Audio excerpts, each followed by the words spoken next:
بسم اللہ الرحمن الرحیم. ناظرین السلام علیکم. ناظرین آج کی بڑی خبر یہ ہے کہ پاکستان تحریک انصاف کے بانی چیئرمین عمران احمد خان نیازی صاحب کا بین الاقوامی شہرت یافتہ مہدی حسن صاحب کو انٹرویو دیتے ہوئے کہنا تھا کہ میں ڈیتھ سیل میں ہوں کیونکہ اسٹیبلشمنٹ اور سیاسی رہنماؤں پر تنقید کرتا ہوں. قید تنہائی میں بنیادی حقوق سے مجھے محروم رکھا ہوا ہے. یہ نفسیاتی حربے استعمال کر کے مجھے توڑنا چاہتے ہیں، لیکن میرا اللہ رب العزت کی ذات پر، اس کی صفات پر پختہ یقین ہے. میں اپنے آپ کو ذہنی طور پر تیز رکھنے کے لیے ورزش اور کتابوں کا مطالعہ کرتا ہوں. اور اس کے علاوہ ناظرین ایک اور سٹیٹمنٹ دی ہے انہوں نے اسٹیبلشمنٹ کے حوالے سے کہ مجھے ایک بات کا ہمیشہ افسوس رہے گا، ابھی بھی ہے اور ہمیشہ رہے گا، کہ میں نے جنرل باجوہ پر اعتبار کیا. جنرل باجوہ نے مقامی اور عالمی سطح پر میرے بارے میں جھوٹ پھیلایا، جھوٹی داستانیں تیار کی، جھوٹی داستانیں رچائیں. سب کچھ ایکسٹینشن حاصل کرنے کے لیے تھا. وہ جمہوریت اور پاکستان کو ہونے والے نقصانات سمجھنے میں بالکل ناکام رہا. مسلم لیگ نون مشکل سے 17 نشستیں حاصل کر سکی. تشدد اور پری پول دھاندلی واضح تھی. نتائج کو تبدیل کرنے میں 2 دن ان کو لگے، جیسا کہ ہم سبھی پاکستان کی عوام سبھی اچھے سے جانتی ہے. اس میں کوئی شک نہیں ہے کہ 2 دن انہوں نے ان کو رزلٹ جو ہے وہ تبدیل کرنے میں ان کو 2 دن لگے. خیر، اس کے علاوہ ناظرین انہوں نے کہا کہ آپ اپنے چینل پر فارم 45 کی چھان بین کریں. یہ ٹھیک طریقے سے ان پڑھ لوگ دھاندلی تک نہیں کر سکے. میں اپنا فرض ادا کر رہا ہوں، کوئی پچھتاوا نہیں ہے مجھے. اللہ نے مجھے پیسے سے لے کر شہرت تک سب دیا. میں مقبول ہوں تو صرف اس وجہ سے کہ لوگ مجھے اچھے سے جانتے ہیں، لوگ مجھے اچھے سے پہچانتے ہیں. کبھی جھوٹ نہیں بولوں گا، کبھی مجھے کوئی خرید نہیں سکتا کیونکہ میری کوئی قیمت نہیں ہے، اور نہ کبھی جھکوں گا اور نہ اپنی عوام کو جھکنے دوں گا، اور نہ میں اپنے پاکستانی عوام کو شرمندہ ہونے دوں گا. یہ ناظرین عمران خان صاحب کا سٹیٹمنٹ تھا. اس کے علاوہ ناظرین ایک اور بڑی خبر، مریم نواز صاحبہ نے پوسٹ میں لکھتے ہوئے کہا ہے کہ 49 برس پہلے آج ہی کے دن قائد اعظم محمد علی جناح کا پاکستان 2 لخت ہو گیا، مطلب کہ 2 حصوں میں تبدیل ہو گیا. اور اس لیے کہ ایک ڈکٹیٹر نے عوام کے مینڈیٹ کو تسلیم کرنے سے انکار کیا، ووٹ کی عزت کو پامال کیا.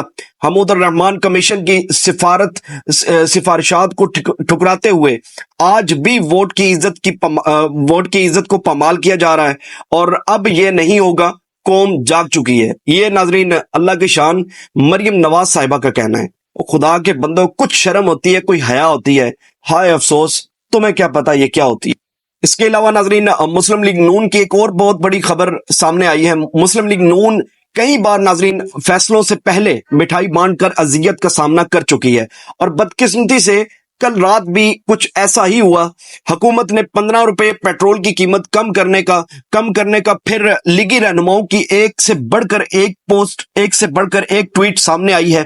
اور سب سے پہلے نمبر پر ناظرین ہنا پرویز بٹ صاحبہ نے ٹویٹر پر پوسٹ کرتے ہوئے کہا کہ یہ ہے وہ خوشخبری جو پاکستان تحریک انصاف والوں کو رلا رہی ہے.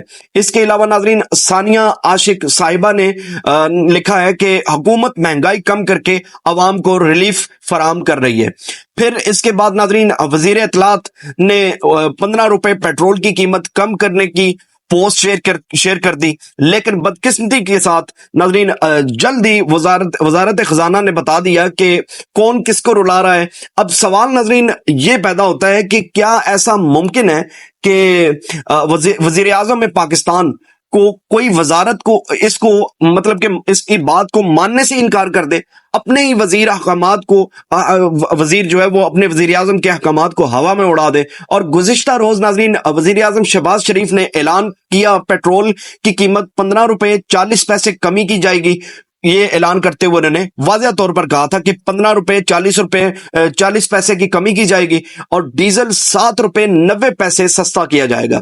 سرکاری میڈیا سمیت ناظرین تمام نجی چینلز نے جو یہ خبر واضح طور پر ناظرین وہ چلا دی، حتیٰ کہ سوشل میڈیا جو پاکستان کا حکومت کی طرف سے پاکستان سوشل میڈیا اکاؤنٹ سے بھی یہ خبر اس خبر کو شیئر کر دیا گیا کہ وفاقی وزیر اطلاعات عطا تارڑ اور حکومت حکومت سے تعلق رکھنے والے دیگر اراکین نے بھی اس کا بھرپور کریڈٹ لیا، لیکن بدقسمتی کے ساتھ ناظرین رات کے 12 بجتے ہی پیٹرول پمپ پر 15 روپے کے حساب سے کمی کر دی گئی۔ لیکن جب حکومت کی طرف سے نوٹیفیکیشن جاری ہوا تو نوٹیفیکیشن میں ناظرین بالکل جو ہے وہ الٹا سامنے آیا، جس میں پیٹرول صرف اور صرف 4 روپے 69 پیسے اور ڈیزل صرف 3 روپے 86 پیسے ہی سستا کیا گیا۔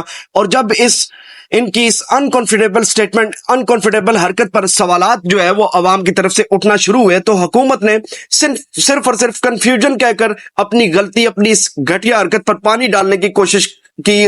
اور نجی ٹی وی کے مطابق ناظرین وزیر اعظم آفس کے ذرائع نے بھی بتایا کہ وزیر اعظم کی سفارشات نظر انداز نہیں ہوئی بلکہ اس میں کنفیوژن ہوئی ہے کی گئی تھی۔ وزارت خزانہ کی طرف سے جو پہلی سمری پی ایم آفس کو بھجوائی گئی، اس میں غلطی سے پیٹرول کی قیمت جو ہے وہ اس میں کمی کی تجویز کر دی گئی، جو 15 اور ہم نے کیونکہ 15 مئی کو پہلے سے ہی جو یہ سمری تیار کی جا چکی تھی، وزیر اعظم نے تو ناظرین پہلے جو ہے نا اس سمری کو منظور کر لیا اور اس کے ساتھ وزارت خزانہ کو ہدایت کی کہ ان کی جو ہے اعداد و شمار تزیید کر دی گئی، اور جس میں وزارت خزانہ اپنی غلطی کا احساس ہوا، وزارت خزانہ کو اپنی غلطی کا احساس ہوا اور انہوں نے نئے سرے سے ناظرین سمری تیار کر کے وزیر اعظم آفس کو دوبارہ سے۔ اب ناظرین سوال یہاں پر یہ اٹھتا ہے کہ کیا کوئی وزارت اتنی غیر سنجیدہ ہو سکتی ہے، اتنی ارسپونسیبل ہو سکتی ہے کہ گزشتہ اعداد و شمار کی بنیاد پر نئی سمری تیار کر کے وزیر اعظم صاحب کو بھجوا دے؟ اور اگر ایسا واقعی ہے تو کیا حکومت اپنے وزراء کے خلاف، اپنے اس ایسے گھٹیا افسران کے خلاف کوئی ایکشن لینے جا رہی ہے جو حکومت کی اذیت اور شرمندگی کا سبب بنے؟ اللہ کے فضل و کرم سے ویسے بھی ماشاءاللہ جو ہے نا ان کے حصے میں، نون لیگیوں کے حصے میں ویسے بھی جو ہے نا وہ شرمندگی جو ہے وہ شروع سے ہی چلی آ رہی ہے، کیونکہ ان کی حرکتیں ہی ایسی ہیں۔ وہ عمران خان صاحب کا کہنا تھا کہ ایک تو یار یہ پڑھے لکھے نہیں ہیں، دوسرا کچھ کوشش بھی نہیں کرتے، ٹھیک ہے؟ تو ماشاءاللہ یہی ریت جو ہے نا انہوں نے برقرار رکھی ہوئی ہے۔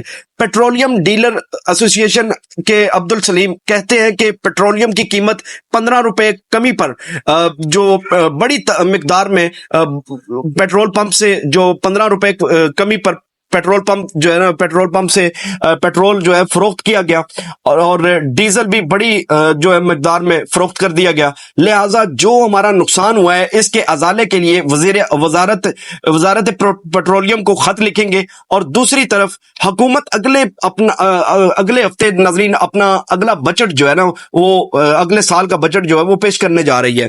اور عجیب بات یہ ہے کہ جس میں پیٹرولیم مصنوعات مزید مہنگے ہونے کا انکشاف ناظرین ذرائع کے مطابق انکشاف ظاہر ہوا ہے۔ یہ ناظرین ان کا حال ہے، ٹھیک ہے؟ اور کرتے کچھ اور ہیں، دکھاتے کچھ اور ہیں، بولتے کچھ اور ہیں، ان کو خود ہی سمجھ نہیں آ رہی کہ ہم نے کرنا کیا ہے، ٹھیک ہے؟ چلنا کیسے ہے، کس طرح ہم نے اپنے ملک کو لے کر چلنا ہے۔ ان کو خود کا احساس نہیں ہے، خود کا نہیں پتا، ان کو خود کی امیج کا، سٹیٹس کا خیال نہیں ان کو آیا کبھی، انہوں نے ملک کا کیا خاک کرنا ہے۔ تو یہ تھی ناظرین اب تک کی اپڈیٹس، اسی کے ساتھ آپ سے اجازت چاہوں گا، اللہ حافظ۔